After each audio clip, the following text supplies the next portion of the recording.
Hey y'all, and welcome back. In this video I'd like to go ahead and talk about the pitch section and the humanize section as well. Now the first thing you're probably going to notice in the pitch section is this big knob.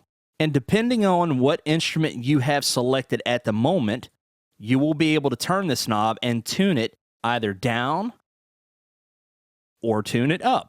The display under the knob indicates whether you are tuning it up or down, hence the negative symbol. And the layout of this display is rather easy. The first number represents octaves, second set of numbers represents semitones, and the last digit represents tenths of a semitone, okay? Now, something else you may have noticed was that as soon as I started turning this knob to pitch the kick drum down or up, a red light appeared. This is there for a couple of reasons. Number one is to let you know that, hey, you have made an adjustment to the pitch of that instrument. And secondly, is to let you know that right now what you're hearing is a low-res sample of that tuned down instrument. In order to make a high-res sample, all you have to do is click on the fix button. And then you'll see that the samples are loading and the red light has disappeared.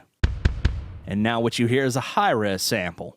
And regardless of whether you have already loaded the high-res version or not, you can still reset it to its original position. Now, I do want to show you something else with this knob. As you click and turn it, you'll notice you move in rather large increments.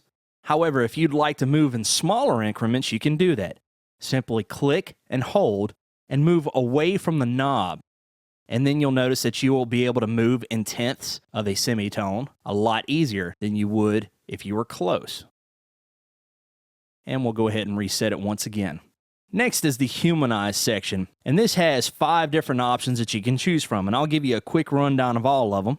First on the list is the random option, okay? And this pertains to layers that have at least 2 or more samples. Now, when this option is not engaged, hits will be played on a fixed velocity, okay? So if you have 2 or more of the same samples, those samples will be played on a fixed velocity, not a random velocity.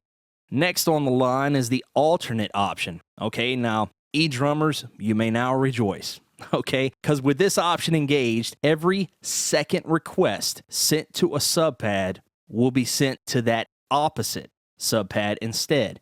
Now, an E-drum will not tell Superior if you're using your right hand to hit your snare drum or if you're using a left hand to hit the snare drum. It just simply sends that snare drum signal or trigger into Superior. So by having the alternate option engaged, a sequence of hits from your E-drums that might be left, left, left, left will now be shifted to left, right, left, right.